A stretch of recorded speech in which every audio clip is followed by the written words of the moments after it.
Okay, so this is a remote meeting pursuant to Mass General Law, Chapter 30A, Section 1825. This meeting is fully remote and is being recorded. We'll start with a roll call vote. Steve Callahan present. Maybe just, all right, I'll call him out because I don't know if you can see the same order I can, but I don't think we're in the same order you can see. Okay, Peter Michelson present. Bob Slaney present, remote. Ed Vizala present. Sharon, Sharon Tatro, present.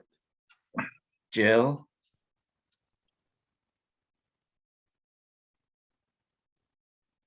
Jill, you're on mute. you're on mute, Jill. Are She you, might could you not be say, able to- Oh, just say, we oh, lost her. Her screen froze, it looked like. okay, just say your name, Jill, when you can and that you're present. Jeremy, Jeremy Hey, Marquette sorry, I present. just turned my video off because my internet was going a little bit slow, but okay. And Jeremy, you're, I'm present. okay, great. Okay, so we are, I guess today, Mather is not on, is he? Actually, we're missing Mather. 3, 4, 5, 6, 7. So we have 7. Okay. Mather, I'm sure he'll join us. He must be running a little bit late. Hopefully he didn't go to town hall. So at any rate, Mather has not got around to doing the minutes from last meeting. So we will defer the approval of those until probably next week. I did on the minutes, I did send out an updated assignment list. So Jeremy, you're up for this meeting. And then after that, next week is Peter, and then Brent, Jillian, Bob, and Sharon. And just a reminder, if when we do approve the minutes, to send them to both Frank and Brittany so that they can put them on the website. Okay. The next meeting after this, we're going to do schools and IT. And then on the 20th, Sharon, I'm assuming you guys will be ready with the capital and the municipal building stabilization fund, maybe? Well, that's a solid maybe. I mean, for the most part, we're done. The last meeting we had, we postponed a vote because Frank and Christine need to work on a couple of things. If we are ready on the 20th, I will not be here on the 20th because I will be on a red eye back from California. But if you need it on the schedule and we're done, I assume that Frank or Christine could speak to it. Okay. Bottom Yes. line is what's being proposed fits within the budget of the 2 stabilization funds, and there isn't anything outside of that, so Okay. should be pretty straightforward. Okay. Frank, by the way, Christine said she was going to join. I don't know if she's in the attendees. She is, and I'm trying to for whatever reason it's not. Oh, I think it might have just worked. Okay. She's And not. Mather's out there too. Oh, Mather is out there too. Okay. For some reason she cannot join as a panelist.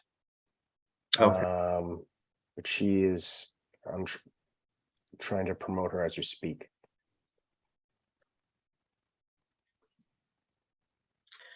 Okay. Yeah, she sent a message saying she was here. Hello. This is Matt. Mather. Hey, Mather, how are you? Welcome. Good evening. And Sharon, I was planning on Brittany and I were just discussing this earlier today.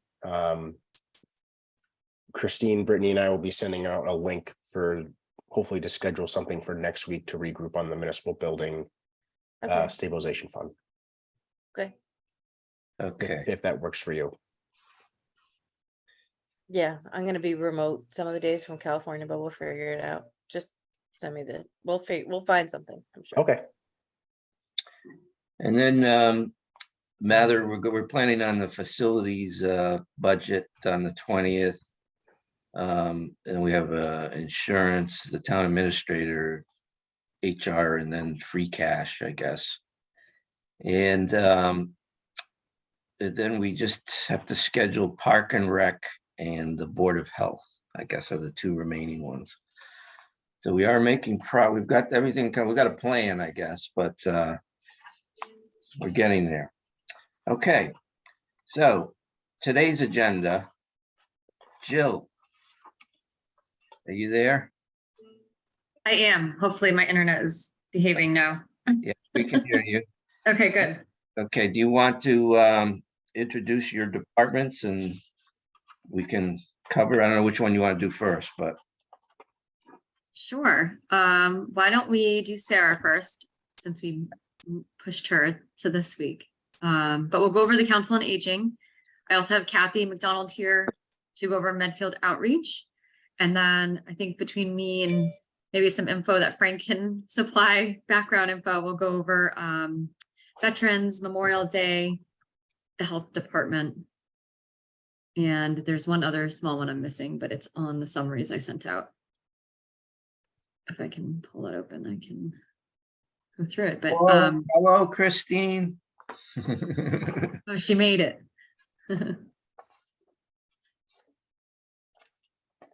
All right. Just gonna switch my screen. Sorry, my internet is just not behaving this evening.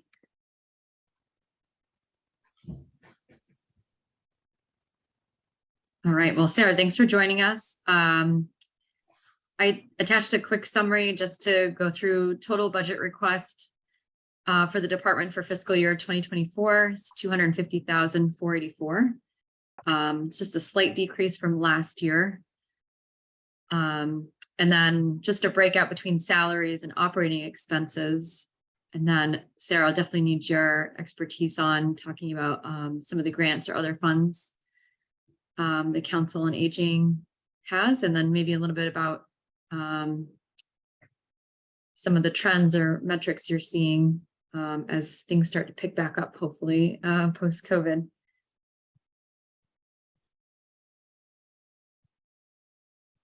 So the $250,000 44 is broken up between, like I mentioned, salaries and operating expenses. Total salary request for fiscal year 2024 is $215,648. And I know, Sarah, you're newly appointed to the position, and I think trying to replace part-time or full-time position potentially. If you want to chat about that, but your salary item is pretty steady from last year. Hi, everyone. My name is Sarah Hannafin, and I'm the new COA director here. The numbers that you have in front of you are they reflect the 1% decrease. We are looking to rehire for my old position. And that's what I have here.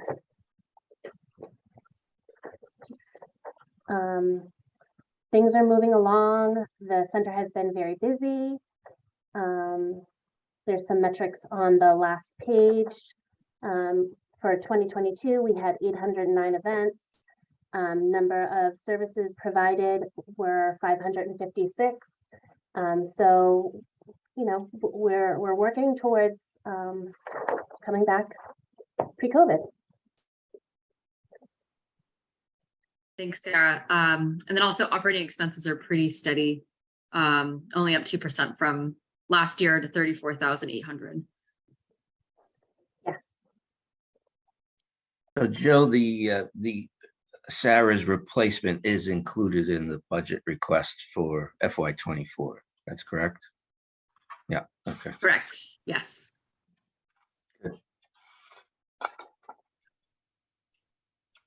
Any questions? Anyone else have a question or comment or? Just a question on other funds and grants.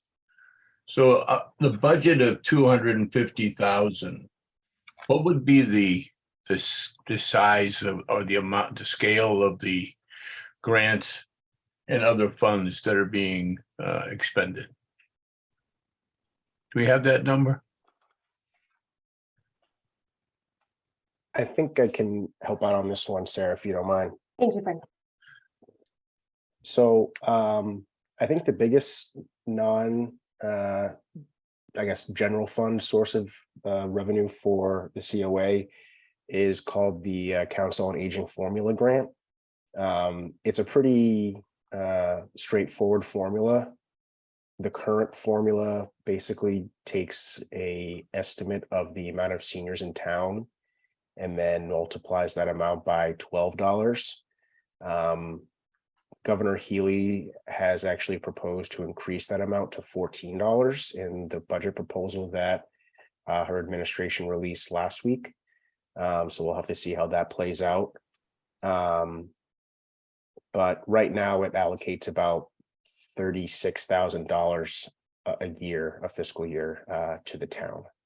That's up slightly from past years. Andrew will have to correct me on this, but I think last year, I think we were allocated about 24,000, so it's ticked up a little bit. That's not accurate, yeah. And again, that's all dependent on the, I guess, the population that we have in town of seniors, and then sort of the dollars that are associated with it. So like I said, right now it's at $12, and Governor Healy has proposed to increase it to 14. So who's considered a senior? How old do you have to be? I would have to double check the grant paperwork on that. I think it might be. None of us are in there, but No. just thought No. I'd ask. I think it might be, I think it actually might be 60 plus, but I would have to double check the math. The study is done through the UMass Donahue Institute. So they use those numbers, but I can double check the grant paperwork. I'm just curious. It's okay. And the so I see like the respite care and the revenue on programs. And I see the FOSI. Is that all done through the accounting department? So the Saturday respite care is handled through a revolving account, I believe. So I guess I should have mentioned that when I spoke about the non-general funds. Sarah, I don't know if you want to talk about the services that are offered on or through that Saturday program. So the respite program is actually twice a week here at the center. It's on Tuesdays and Thursdays. And Oh, it I'm sorry. No, it's okay. It's funded through the revolving account. The participants pay into it, and that pays the salaries, that pays for the program completely. Sarah, We also, sorry, I'm Ed, sorry. I just want to say that we also take an offset from that respite care account to offset the cost of the program in terms of heating the building, any of, the infrastructure related to holding that program. So there is I believe it's a little over $10,000 offset to the budget as well. How many FTEs do we have? In Sarah, how total. many people in your department? How many people? I believe there's 7 total. 7.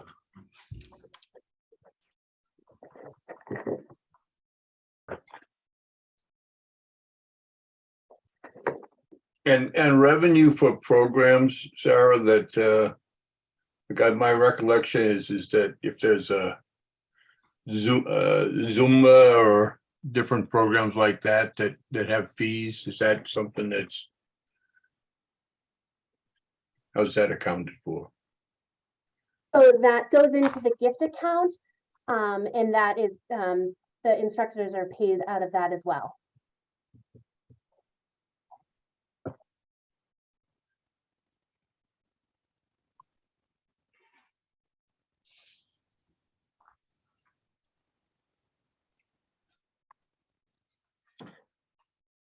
Any other comments or questions on the Council on Aging? No. Okay. Hi, Brent, welcome. Brent Nelson just joined. Brent, you want to just say your name and you're participating remotely? Brent Nelson, participating remotely. Great. Okay, I guess, Jill, unless there's anything else you wanted to cover on Council on Aging, are we all set with this one? Yeah. Oh, Sarah, Everyone's thank good? you. Thank you very much. Thanks, Sarah. Good You luck, really- Sarah. Good Thank luck. you, Sarah. and, Have a We're- great year. Thank you very much. okay. All right. Kathy, thanks for joining us. Kathy's the outreach director. Hi, everybody. So, Hello. so total budget request for Medfield outreach for fiscal year 2024 is 197,873. It's about a 1% increase from last year. I put a summary. Everyone's pretty familiar with the services they provide, which are crucial to the town and the community. I know Kathy can answer more questions on that if we have them. Definitely. I put together, I don't know if you guys are going to want to give me the hook, but I did put together a little slideshow for you that I thought might preemptively answer any questions. I don't know that all of you are familiar with the work we do and the services we provide. So I sort of encapsulated that in a slideshow. If you'd like, I've been happy to slide through that really quickly and give you some information. I think that's fine. Yep. Yeah, good. Okay. I'm happy to share my screen if Frank, or- you might have to give her. Yeah, Kathy, I just made you a co-host, so you should be able to, I think you should be able to do that. Okay, great. Thank you. Mhm. Very much, you guys. Okay. Here we go.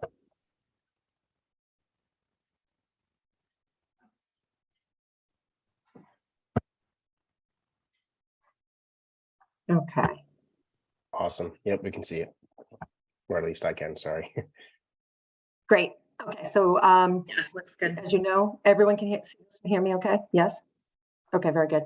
Okay, so I'm here on behalf of Medfield Outreach and just our mission and our vision statement. We care about high quality behavioral health and social services for our Medfield residents. And we envision a community in which all people are valued and live healthy and empowered and fulfilling lives. Here's my current team. You'll see there are 4 of us. I just want to bring to your attention that 2, myself and Mia Chancharulo, are in the department's budget. So we have 2 full-time employees in our budget, and Mary Haas and Kyla Groner are funded through a 5-year federal grant. And it's important to note that we are in year 4 of that 5-year grant. And it's also important to note that part of that grant requires a match. So the town and the department are matching funds and allocating resources to prevention work currently and over the past several years, even before the grant. Here are the main sort of components of what Medfield Outreach does.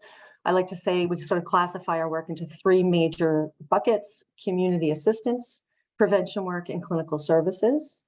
And under the prevention work, you'll see that we're also on the steering committee for 2 community-based coalitions, which are Medfield Foundation initiatives. However, we administer those coalitions, and one is Medfield Cares About Prevention, and the other is Medfield Coalition for Suicide Prevention. So I think this is an important slide because what I want to draw your attention to is our clinical service hours, as you can see, have increased steadily over the past three years since I've been in the department.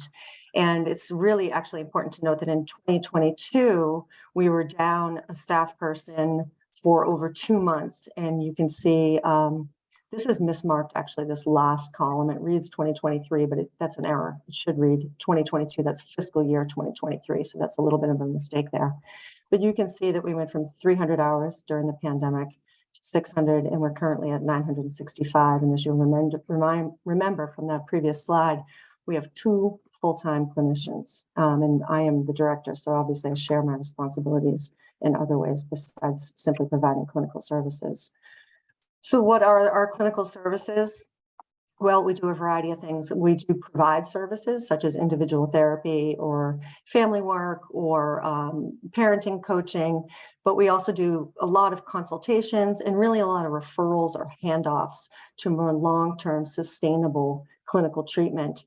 And I think that this is one of the services that we provide that is really essential for our residents. Is navigating the mental health system really can be daunting. And when someone is struggling with an issue or a loved one is struggling with an issue, it is really a gift to be able to turn to a town resource and have them help you and follow up and do some of that work themselves. As you know, there is a shortage of mental health providers, and a lot of our families that we're treating have barriers, whether it's transportation or economic or simply the shortage of clinicians. And so having some folks in town, I know has saved lives, but also is a very important service that we provide our townspeople.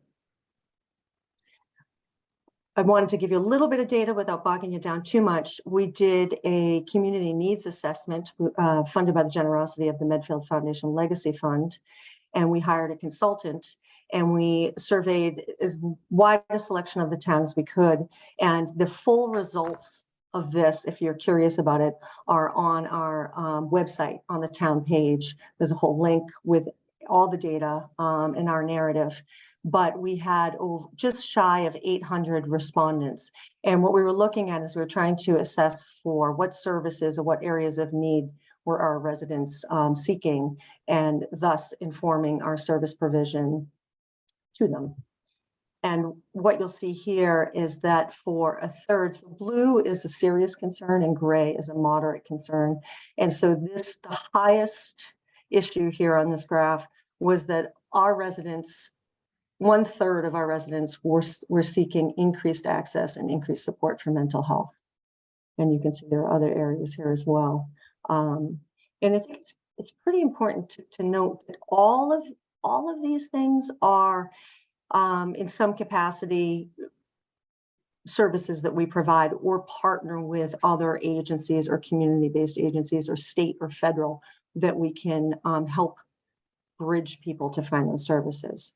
So, but I think it's really telling that there's 1 out of 3 people who took the time to answer that survey indicated mental health was a moderate to a serious concern in their own family. Similarly, another slide, we color coded these here so you can see the green is more recreation and orange is behavioral health. And so what this shows is that there's a large percentage of our population who care about recreational program, arts, and exercise, open space. And I think that's not surprising in an affluent community like we have, that we're fortunate enough that that's a primary concern for folks. As soon as we controlled for income, we saw those numbers flip upside down, where housing and healthcare and mental health were the first items. So we have that data too. And if you're curious about that, again, I'd direct you to our website. But still, even in this measure here, you can see that, again, just shy of 1 out of 3, about 1/3 of folks needed increased access to mental health and or prevention services, both services being things that Medfield Outreach provides. Next slide. This is, I hope that you all have seen the Surgeon General's advisory for mental health in 2021. And I just grabbed a few data points off there. And at the end of my slides, there'll be a QR code that will launch you to that page if you'd like to read that report in its entirety. But here we saw that in the decade prior to the pandemic, high school students reporting persistent feelings of sadness or hopelessness, which is a marker for depression, had increased by 40%. Those seriously considering suicide increased by 36%, and those creating a suicide plan by 44%. And again, that was prior to the pandemic. And we know, it's on the next slide here, that since the pandemic, anxiety symptoms, depressive symptoms have increased another 25% for depressive symptoms in 20. And that's on top of those previous slides. So that's a percentage of the previous slide. And here, I think you guys are covering it for me, but is emergency department visits in early 2021. We're jumping through the roof. We know where to put kids. So again, this is a crisis, not only locally, but larger in our communities, in our state, in our nation. And I think it's a very important time to consider increasing our capacity at Medfield Outreach. Here's the report, and you'll have access to these slides. So I'm only moving through these quickly in the interest of your time, but certainly I think it's worth reading. Community assistance is another huge service that we provide. And each year this is roughly 800 to 1,000 referrals to state, local, federal assistance programs. What do those programs look like? Here's just a sampling on this page. Some are local, some are RAFT, some are SNAP benefits, housing. These are some of our local partnerships for community assistance. Prevention programming. In the fall of 2019, we applied for, I think, the third time, and were successful in achieving acceptance into a 5-year grant for reduction of youth substance misuse. And we qualified for those numbers based on our MWAS data. The MWAS is a every other year survey that middle school and high school students take that measure a variety of things, but including substance misuse, risky behaviors, bullying, basically the ACEs studies. And we had disproportionately high numbers in comparison to our surrounding communities that qualified us for this grant. And we are in year 4 of that grant and have done a tremendous amount of work and a lot in our partnerships with the schools and other community-based agencies in tackling this issue of reduction of substance misuse among youth collectively. And this is a whole smattering of some of that prevention programming work that we have done. And again, I would talk to you about each one, but you have lots of other things to do this evening. And this is just a glimpse at some of our community partners. And again, here's that QR code. So in preparing for this tonight, I wanted to bring the data points to you because I know that we have opioid settlement money. Our office has been, I'm going to stop my share here. Our office has been doing prevention work for quite some time, even before getting the DFC grant. And what I had proposed and what I would like to have happen is use the opioid settlement money to hire another social worker to continue to do prevention work, continue to hook people up with resources. And I'd like to move towards a more collaborative social services, health and human services type of model and partner our resources among our town departments. And one of the ways I'd like to exemplify this is using what I would like to get as a full-time clinician and share that position specifically initially with the Council on Aging. The Council on Aging has a growing population. Seniors are growing. I have a paper on that too, but I thought you'd kill me if I put in more slides. But there are growing population and they're staying in Medfield longer and they're disproportionately affected with income that is stable while inflation continues to grow. And we know they're at risk for loss. They're at risk for a decline in health. They are at risk of sort of falling through the cracks. In depression in the elderly, I don't like to use that word. Let me back that up. In our seniors, often is missed. And I really feel like we should safeguard that. We'd like to put a safety net around them for screening and referrals, et cetera. So I'd like to start to partner with the Council on Aging. If that happens and we get a staff person in there for a couple of days a week, then we can leverage graduate interns to come in from surrounding colleges and use them also. And that's excellent resource, free labor with really smart folks. And we're happy to have them at Outreach. So I would love to share that gift to the Council on Aging and perhaps other departments as well. But that's what I'm thinking now. So I'll stop there and let you all ask questions. If I could just jump in for 1 second, Steve, if that's okay, just to make sure everybody's on the same page. I know not everybody's joined the warrant committee at the same time. One of the things I've been talking about with the Board of Selectmen, and I know several of you on the warrant committee have heard me talk about, is creating a human services division. And that would encompass the Council on Aging, Outreach, veterans, and public health nurse. What it does is it eliminates the silos between these departments. They have similar constituencies, they have similar services, similar needs. It doesn't change the day-to-day operations or how the departments are led by their existing department heads, but it does. And my recommendation is Kathy McDonald is put at the head of the Human Services Division and provide support, guidance, and the structures for all of these departments working together. We have not changed any of the budgeting things. None of the budgets you've seen here tonight have shown a change in any of this reporting structure. It will be changed in how we do our internal reporting structure. So you'll see it in the big budget document, how we have our reporting to department heads. So Kathy would be the intermediary between these existing department heads and myself. The first piece of that you're not seeing in the budgets tonight is the addition of this new clinician that Kathy just mentioned. We think this is a fantastic use for the opioid settlement money. There's actually 3 articles this year for town meeting that all deal with setting up a stabilization fund for the opioid settlements. And the first recommendation on how to use that is to fund this clinician for both of these departments. So we'll be making that change. I did have Frank do some work while I was out last week, and we believe it will be until 2029 that the opioid settlements could fund this position fully at 100%. And then after fiscal year 29, it would be partial, and the town would have to pick up the cost of that as we move forward. But it would be at least at a minimum a full 5-year funding with the opioid settlement money for this position. Well, that's helpful. Thank you for that. Kathy, I just had one question. I'm sure others have other questions, but on your current grant, the federal grant, you said you're in year 4 of 5 of that, and that you're going to be, there's an option to extend it for years 6 to 10.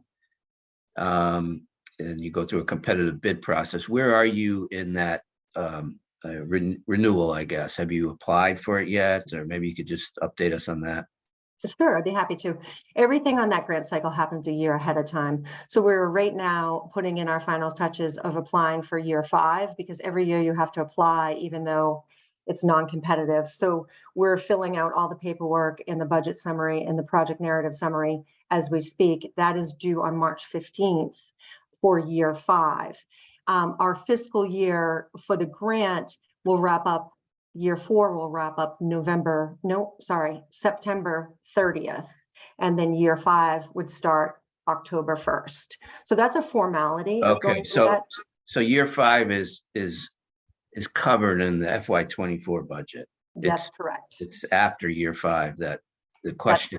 Okay. That's correct. And we are working with a outside consultant right now to look at the application process for year 6 through 10 to try to find ways to make us as successful candidate as possible. So this was the outside consultant that helped us secure it the last go around. It took a few go arounds for us to get it.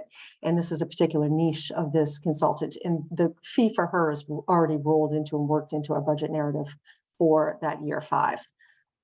I mean, I hope you're successful. What happens if you're not, I guess? I come back on my knees and no, no, we would go after other grants as well. So the thing is, prevention is always money well spent. So intervention and treatment is expensive, and we're trying to really shift our model to do more prevention. You can reach a lot more people with prevention work and hopefully prevent these small N intervention type of models that one-to-one clinician takes a long time. But we would go after other grant money, and we would really try to secure my department is really comprised of the people. So the extra stuff is minimal. In social services, your product is your staff, right? That's what we're doing. So we would look to try to find some way to fund at least one staff and as close to as full-time as humanly possible, whether that's, I can't take money from other departments, but would that maybe be a cost share with other departments? Because it does benefit the whole community. It's not just an outreach problem. This impacts schools, it impacts public health, it impacts on Board of Health. Like this is Yeah. prevention is prevention is prevention. So that would be another thing I would look at, which again, just to sort of speak to Christine's point, you sort of using that hat about health and human services and working collectively, whether it's use of space or funding or staffing, I just think that that makes tremendous sense. So I would sort of come at it creatively like that and try to find other money and leverage other funds, whether it's other departments or other grants that we could go after. Okay. Anyone else have any questions or comments or? Well, just General Kathy, over the last 3 or 4 years, the schools have hired adjustment counselors and psychologists. And how often do you meet with them on their issues? And do you have formal programs for middle and high school students on prevention that you present on a regular basis? Can you talk a little bit about that? I'd be happy to, sure. So the answer is yes to all of them. Yes, we meet regularly. We have a fabulous working relationship with our guidance departments, and with guidance, I include adjustment and psychologists in those at all of the schools. I would say the most with the high school in terms of frequency because of our population and the size of the problems. As when kids are little, we see more social skill issues or adjustment issues. As they get older, we're seeing, as you know, numbers show more and more adolescents are struggling with significant mental health issues. So we deal regularly with middle school and high school as needed with Dale and Wheelock, not so much with Memorial in a clinical sense. I meet once a month with the guidance department on a team at both the middle school, at Blake Middle School and at the high school, but we speak regularly regarding shared clients. And I would say it's sort of a tiered system. There are different niches for different clinicians. So school psychologists historically work with kids on IEPs, and those goals are very clearly spelled out on a legal document, an IEP. Adjustment counselors, school social worker, it depends, but generally those issues are, what does this student need to work through to get back into class? And then outside therapists, which is, you know, we're outside practitioners, community-based therapy centers, tend to work on anything in everything, but there are certain issues that you really wouldn't want to work on in schools, trauma issues, things that really open kids up, that is not a place to work on when you're trying to get your kid back into adult chemistry or biology or something. So it's a really nice tiered system. And when we have shared clients, provided we have a release in place, we specifically look at a plan to say, okay, who's covering what? How are we not duplicating services? And how are we making sure that this child and family are supported in a way that makes sense so that we're not duplicating resources and we're spreading our resources out to reach as many students and as many families as we can. I think we do a really nice job of that. Thank you. Yeah, you're welcome. Oh, and just your prevention work, you had asked. Yes, we work with wellness classes. We go into the classrooms. We have given wellness teachers sort of a questionnaire to give the students about what they might want to learn about, whether it's prevention or mental health. And then we target our presentations to fit within what is appropriate for their curriculum and what the kids are looking for. And we do that in partnership with the wellness department. We also do field trips to Medfield Outreach from middle school up so that kids know where we are and where we're located, so it's less scary and that we're known faces. We try to make it to all the community events we can to get ourselves out there. Also, there's a stigma attached with mental health, and the more we can create relationships and the more people feel comfortable and understand who we are, the more likely they are to come towards us. And we have seen that happening in increasing numbers over the years. That's great. Terrific. Thank you. My pleasure.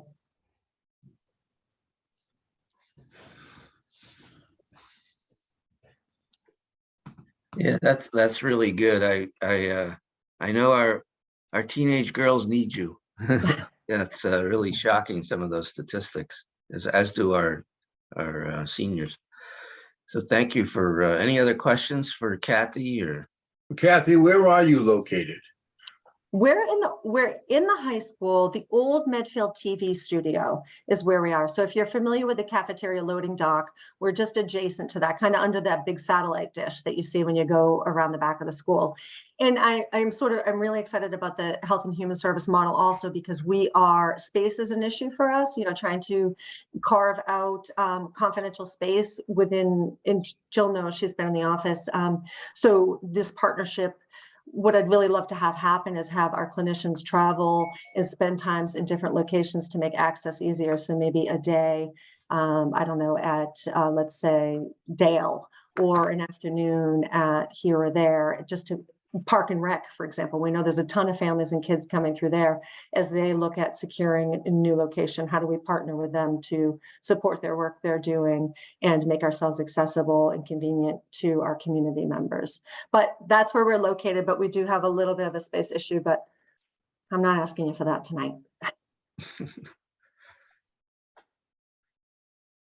All right, well, anything else for Kathy that, if not, then I think we could probably thank you, Kathy. I think it was very informative. Thank you for that great presentation. Nice presentation. Yeah. Yeah, my pleasure. And come see us if you ever want a tour, you want to come in, just give me an email and be happy to welcome you and show you around. And thanks Thanks everybody. so much, for all you're Kathy. doing. Okay, thanks so much. Appreciate it. Thank you. Okay. Want me to just run through the last three, Stephen? Yeah, I think we didn't have the health department on our agenda for this meeting, so we'll have to defer that one, but I think you can do the others. Veterans. Okay, Yeah. great.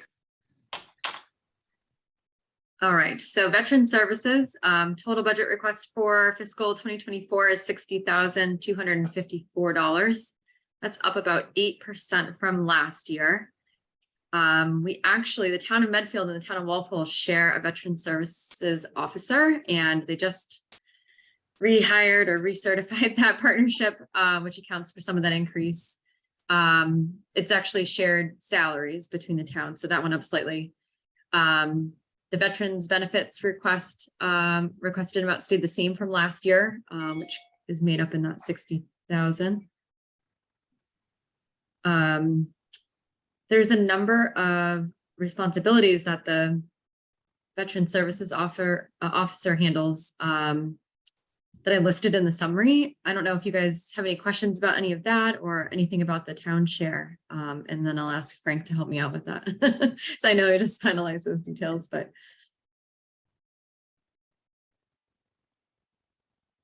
Okay, straightforward. Yes, so the increase that we're expecting for salaries is just due to a vacancy that we had, I think sometime in the winter or late fall. The new veterans agent for Walpole and Medfield actually started on Monday, or just a week ago today.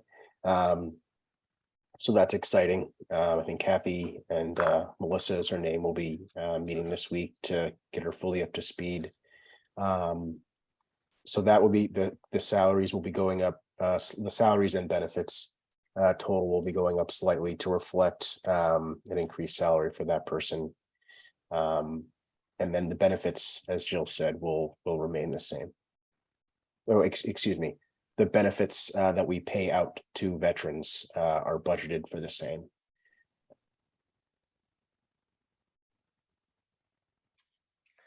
I'm sorry, I'm not familiar with, when you say we pay benefits to veterans, what do you mean by that? So Andrew might have to help me out with this one, but there are in Medfield's case, they're pretty small, but there are benefits that veterans can qualify for that we pay out, and the state will actually reimburse us for partially. I think it's about 75%. Is that the right ratio, Andrew? I think that's right. Okay. Are they, what kind of benefits are they, like health insurance, or what is it? It's a monetary stipend, right, Andrew? Oh, stipend, okay. Yeah, we have in the past paid health insurance as well. There's a formula for veterans that would be eligible based on income that follows a recommendation from the state. Okay. Is that 24,000 a net number, or is that the expense and then the revenue comes in elsewhere? Unfortunately, we get reimbursed, and it's on correct me if I'm wrong, Andrew, but it's about a 2-year delay. We pay the money out and then we get reimbursed. Unfortunately, and I say unfortunately because it means we're losing our veterans population, but I believe we only have 2 current Chapter 115A cases right now. So. But that's not to say we wouldn't have somebody move in. So that's why we do keep a small cushion in there to represent that. Okay. Is it a direct reimbursement? Is it one for one? Or does it change? I'm not sure I understand your question. I'm sorry, Matt. So like, does the cost, is it what we Yes. out, Yes. does it, yeah, okay. And we get reimbursed 100% of what we pay. Yeah, it's just on a delayed cycle. Yeah. Got it. Okay. Okay. Any other questions on veterans? Nope. Okay. Okay, great. The last small item on here was the Memorial Day budget. There's no increase from last year. It's $1,800 and it's solely for the purpose of Memorial Day supplies. No increases there. That's it. Okay. All right. Jill, I have the health department. We'll do that next week if we have some time. Should be pretty quick. Okay. I found your summaries very informative. Good job. Oh, great. Thank you. Okay. I guess we're on to non-departmental budgets. Frank? I think we just did we have a couple of committees, right? I don't have my list in front of me, but has anybody been assigned any of these Memorial Day committee, historical commission workers? Well, town council is on your list. Oh, okay. Yeah, That sorry, I was gonna actually just is jump in there. mine. And Yeah, I sorry, think Board I of skipped over. Selectmen may be mine as well. Okay, sorry, I skipped over those. So Peter, you're up next.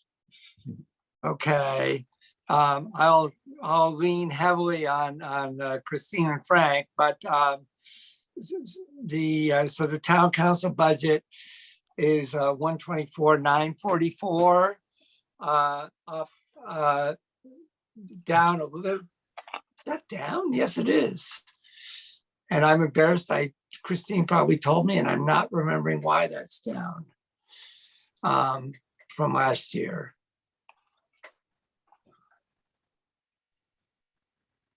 I didn't have that in my notes. I apologize. Yeah, there's a Maybe they had some special- there's a $40,350 line item that was in 23 that's not in 24, and that was Oh, council encumbrance on expenses, whatever that is. Yeah, we have to, yeah, unfortunately Munis runs the report to include encumbrances, which are basically bills that we have to pay like in the future, almost like we have to just reserve them, reserve those funds, so to speak. Yeah, Yeah, you might but- remember, I think we approved these at the end of the last fiscal year, right after last fiscal year. You did. Yeah, there was a lot of legal bills last year. was this for, I should know this and I don't, I'm flagging my ignorance. Was this for outside counsel, a one-time expenditure that we had last year? Correct. We had a couple of outside investigations that were going on that we needed to bring additional outside counsel in. We also changed our labor council mid-year, and there was a small increase for that as well. Okay. Okay, but now our labor troubles are all behind us, so we don't need these monies anymore. Oh. I think you may have just jinxed me, Peter. Thank you. we hope all the outside council sends in their bills before June 30 so we can encumber them. Yeah, exactly. Yeah. Right, okay, so otherwise, this is basically the amount for town council is up just about $1,400, not very much at all. And the amount that's being reserved for consulting and legal fees for outside counsel is level funded at 53,000. And that's basically it for this budget. Mhm. Any comments or questions on the I will, just to let you know, I will be coming in with a reserve fund transfer request for fiscal year 23. Because as you'll remember, those investigations and outside counsels continue through this year. So I will have some significant bills to bring to you for that. Okay, that'll come out of the reserve fund, all right? Correct. Yeah. Okay. All right.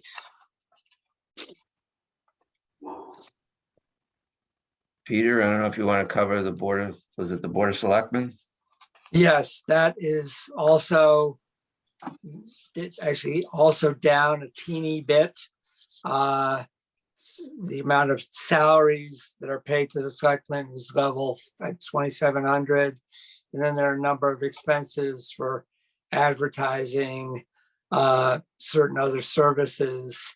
The only new item on here is for professional development. I'm assuming that's for a conference or something of the kind, or maybe a training. But other than that, it's basic, it's the same as last year, down a little bit.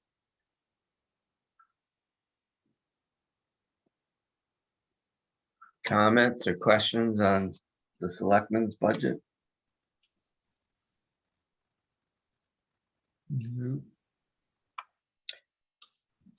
What do they do? What kind of advertising do they do? To get reelected? They wish. No, their advertising is for public hearings. Okay, okay. Yeah. All those solicitor hearings we hold. Uh-huh, okay. Isn't it select persons now? Not yet. That will be, select board is going to the election on March 27th. Okay. Okay. No other questions on that. I guess we can go on to the non-departmental budgets. And these, I think, are pretty small and straightforward, but maybe you know who, Pete, Frank, do you know who, are you going to cover these, or do we assign these to other people? Workers' comp and police and fire 111F were assigned to me. Okay, Joe has already covered Memorial Day. I guess I'm also historical commission now that I think of it. Okay. So I did not have annual report, or I don't think I had annual report. okay, So workers' comp is this is an insurance policy based on our coverage, our history, our claims history, as I understand it, over was it a 5-year period, Christine? I think you said. It's a 5-year look back. 5-year look back. And Christine has an insurance committee which works with her, and they go out and get bids on a policy to cover the town. And this is the bid she got, and it's pretty straightforward. It's up a little bit from 248 to 257, 920. And again, that's just a function of prior claims. What am I looking at? I'm looking at something for $50,000 for unemployment compensation claims. yeah, that's So- a different line item. Yeah. Yeah, So this is workers' compensation. It's Oh, workers' comp, okay. it says page 137 at the top of the muni report.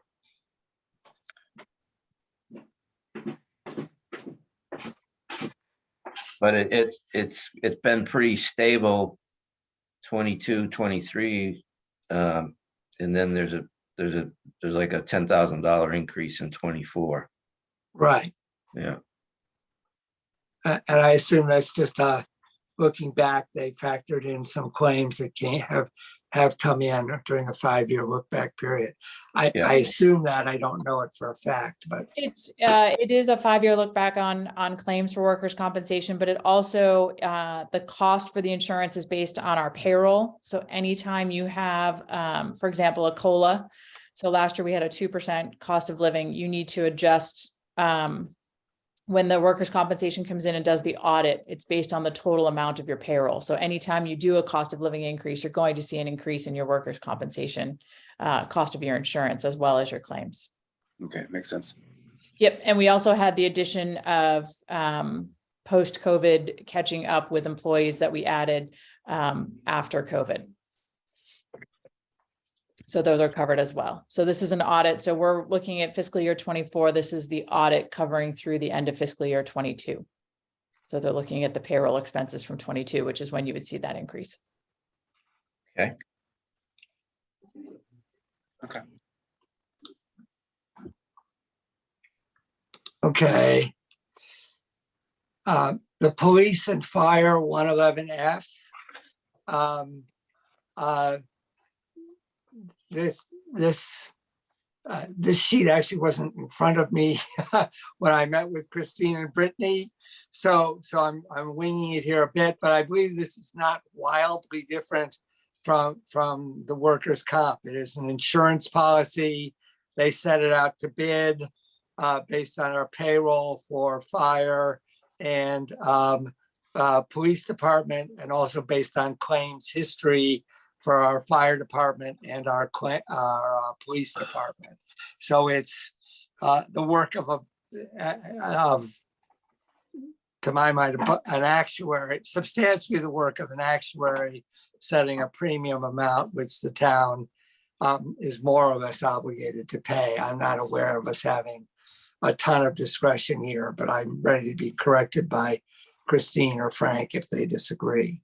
Nope, you are right on the money. We are required to carry, it's under Mass General Law, 111F coverage, which is everybody refers to it as for the shorthand. So this is basically workers' compensation insurance for police and fire. They're not covered under the insurance policy, under the workers' compensation budget that Peter was just talking about. So this is a separate policy for them, and it is based on experience and the current census of the department as well. Based on employee experience. Any workers' compensation claims under this Chapter 111F coverage. And we'll actually be going out to bid on this for next year. We've had the same company for several years, and our insurance company that covers our workers' compensation for non-police and fire is interested in bidding on the project as well. So we'll be going out to bid for fiscal year 25 to see what the market will bear. Okay. Christine, is it normal that it jumps kind of that much each year? Or is that the reasoning for the new bid? It's the reasoning for the new bid. I also don't have a final update for them, so we may see a change in the 111F line item. We haven't finished the census for them. Obviously, we've had a change in the number of employees in police and fire. So once we get that back, I'll have a final number. I was gonna say, with all the police that when they leave, I guess, would they file for workers' comp or? No. Depends. No. Okay, yeah. Nope. This is for injuries on the job. If you're lifting someone Right. up as an EMT and you hurt your back and you have a claim Yeah. associated with that.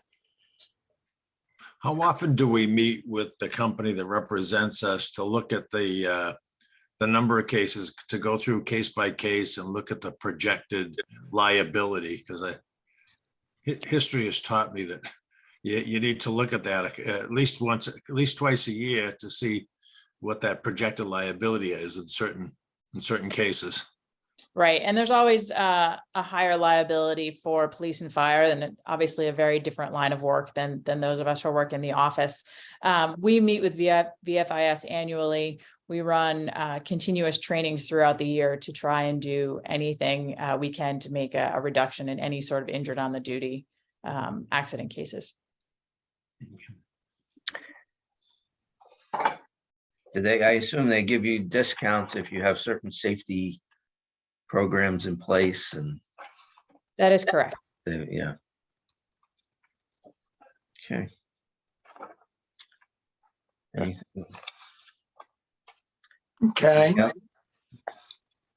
So the Historical Commission is level funded at 1,500.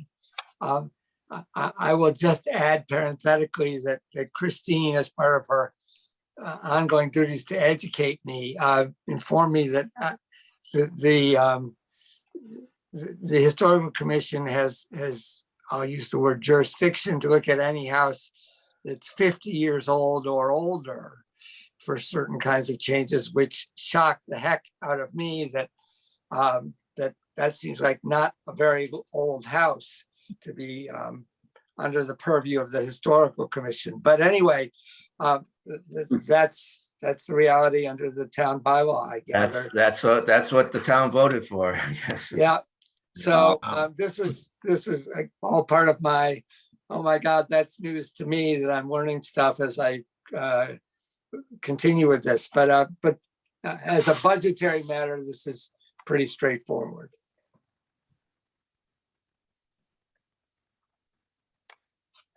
Okay. Anything else, Pete? Pete, does that cover all your areas? I think that's it for me on, Okay. I don't think I had the unemployment trust fund. Let me go back and look.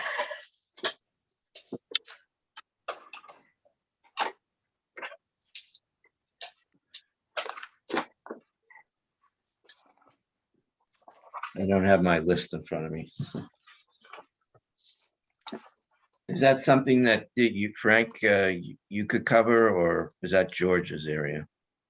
I'd be happy to, or Georgia is on, actually. I could promote her if she'd like to.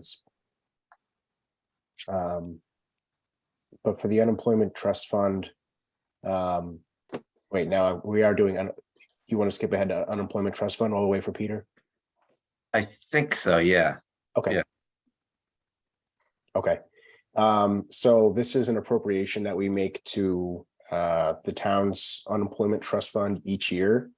The unemployment claims that we get are paid directly out of this trust. So it's almost like we're sort of we're directly paying the benefit ourselves.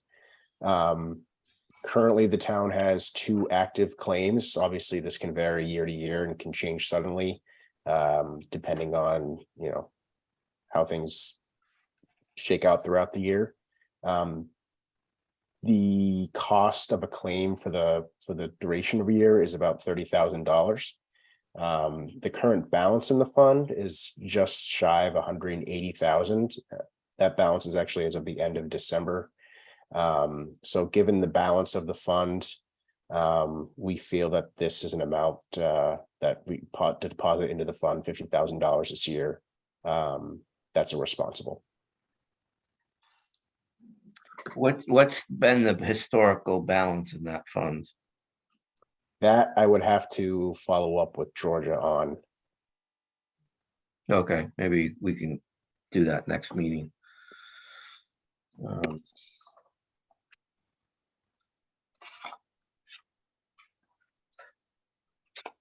Yeah, I assume you think this is necessary to bring it to historically, consistent level that it's been at. Yes, Yeah. and I'm promoting Georgia now. She may be able to speak to the historic balance piece of it and a few other details, I'm sure. Sorry, I don't think it went through the first time. Georgia is there, but she's on mute. Georgia is here and not on mute. Georgia wasn't expecting to be on. I do not have a 5-year history, but I will be more than happy to email it to you in the morning.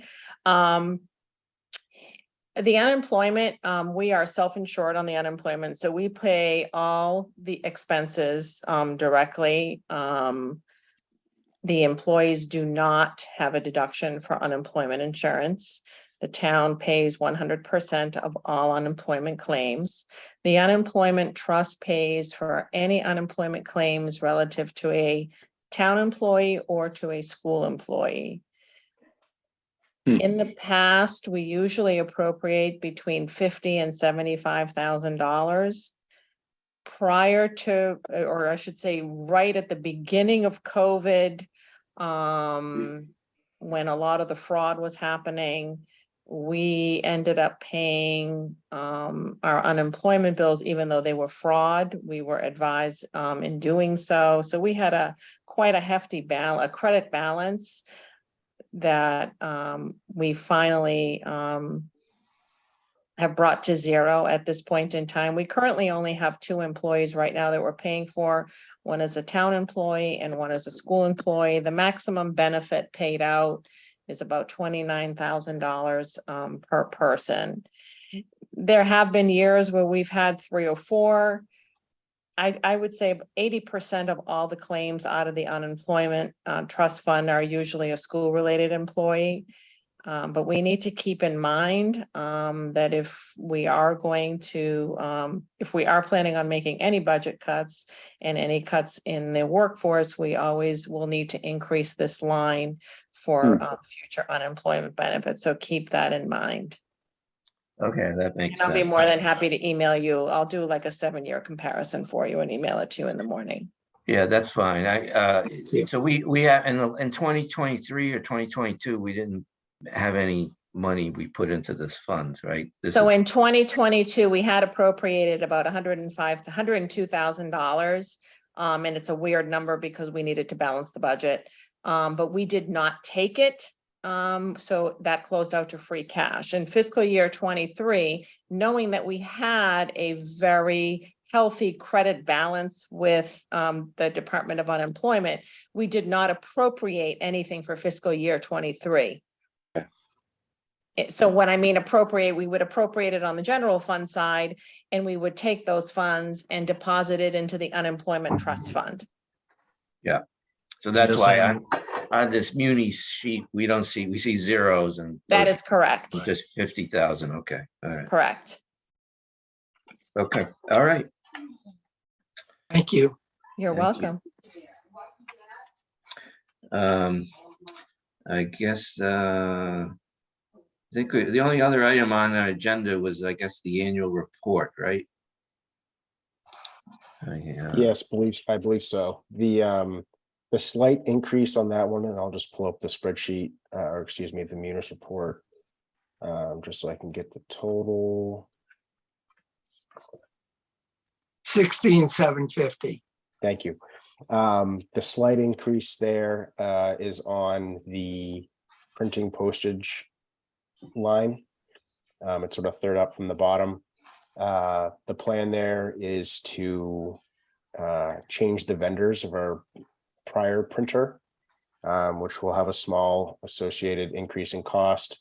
We're also planning to print the warrant report in color as well. So that's going to increase the cost as well.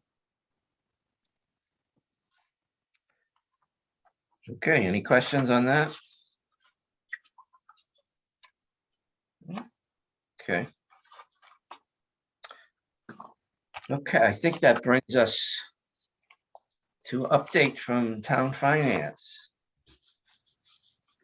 Christine or Frank, do you want to, I guess, give us whatever you can say, an update on sort of where we stand on balancing the budget?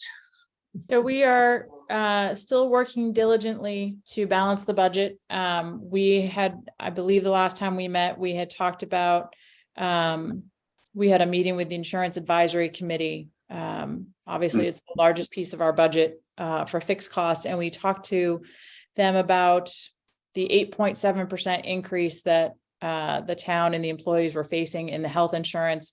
I believe tomorrow, many of the unions will be taking a vote to determine whether or not they would agree to changing the plan design to include a small deductible to bring that down to almost a 2.7% increase versus the 8.7. So hopefully at our next meeting, I'll have some additional information to update you.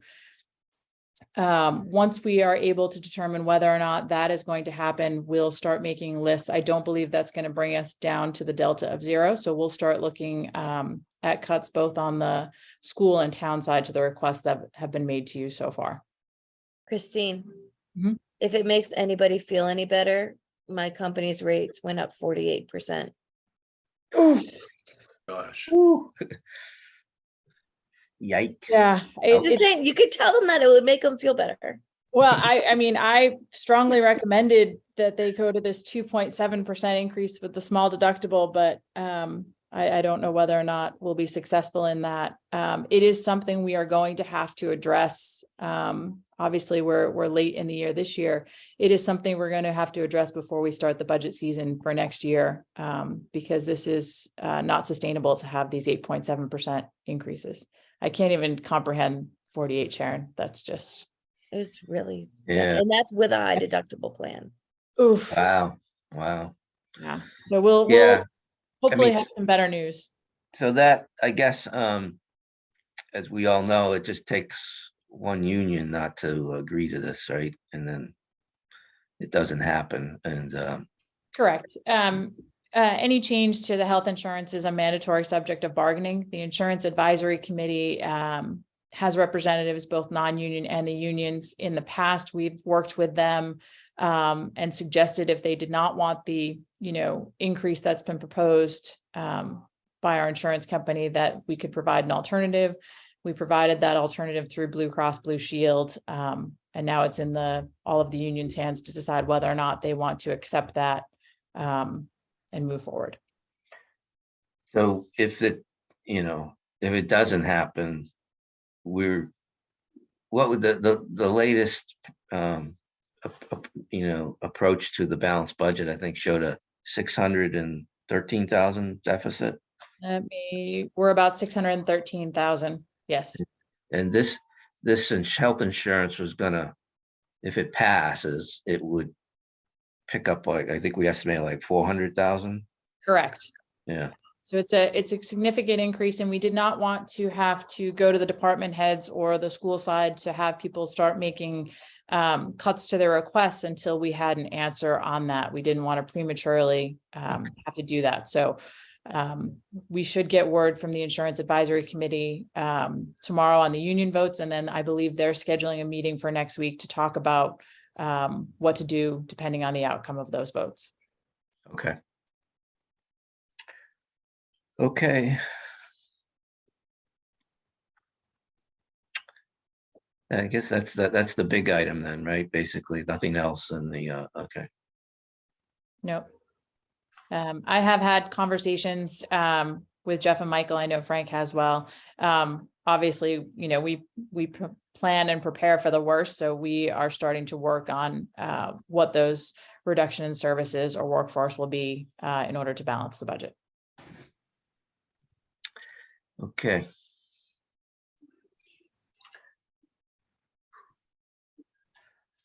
How about, is there anything you can update us on regarding articles?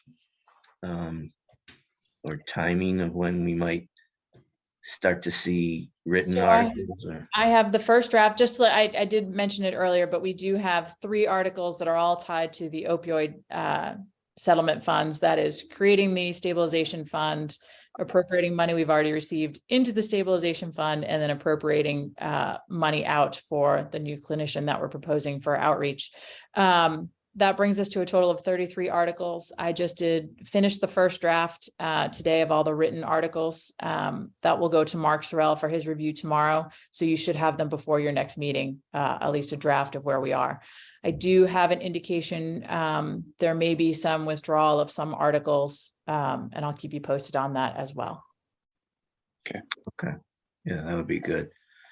Bob, I don't know, maybe in the next couple meetings, we might want to dedicate some time to sort of have preliminary discussions about some of these articles, at least the financial ones. I think that's a good idea. I think setting up some time in the agenda, Mhm. would be a good idea, and then we can address them as they're available. Perfect. All right. Informational items. Mather, is there anything you want to update us on, or? Sure. School Building Committee. We had a meeting on March 2nd. The first part of the meeting was basically just a tour of the Dale Street School for the new committee members. Took about an hour. We walked through the premises and looked at everything. And got an understanding of Did you get a tour of the basement? I did. There's some things that I wish I could forget. It was enlightening. I had never been through there. Some other committee members had never been through there. Some were familiar with it. I think the major takeaway of the meeting, and they're available to watch, and it seems like they're well attended from the public, from the town of Medfield as well. People zooming in. I think the main takeaway is that the committee voted to recommend that the school committee and the Board of Selectmen submit another statement of interest to the Massachusetts Building Authority for the grant program. The deadline for that is April 14th. And the school building committee will be reviewing that submission prior to that deadline before it goes off. So it's kind of just the deadline to make sure that if we were to take on state aid, that we meet that deadline, submit the statement of interest. So it's kind of like a use it or lose it kind of thing. So it doesn't obligate us to anything, but it does open the door to take state aid if they come back and they review our submission. Other than that, mainly some just general discussion points about maybe forming a subcommittee for some community outreach, hiring a consultant with the appropriated funds for that outreach. That was preliminary. It wasn't anything determined by that discussion. And then we're still kind of looking for a new co-chair. I think that's kind of the sentiment, is that there should be some co-chair of the school building committee. So still second preliminary discussions, still working through some things. Next meeting I think is March 29th that we're talking about. March 29th is the next school building committee meeting. So if you'd like to, you can attend or view it online. Great. Any questions for Mather? No. Okay. All right. Well, I Well, have one.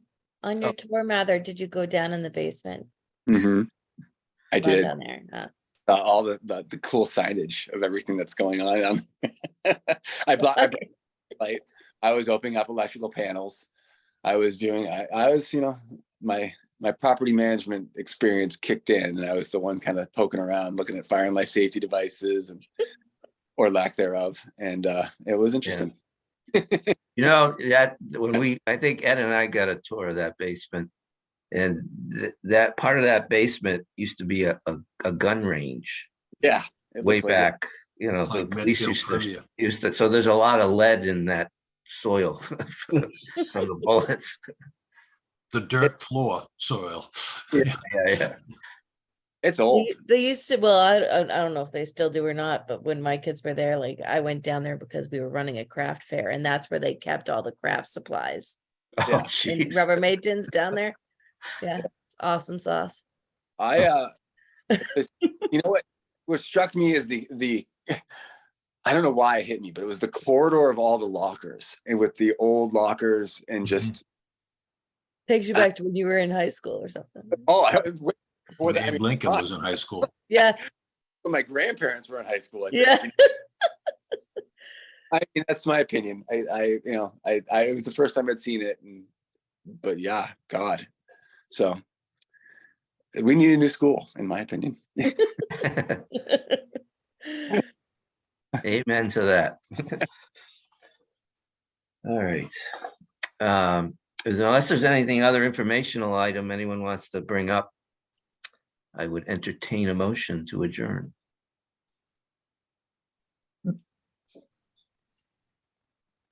I move to adjourn. I'm so, yeah. So involved. Second. All right, Everybody's motioning now. we'll do a roll call vote. Steve Callahan, I'm a yes. Peter, Yes. Bob, Yes. Ed, Yes. Mather, Brent, Yes. Sharon, Yes. Jill, Yes. and Jeremy. Yes. Meeting is adjourned. Have a nice night, everyone.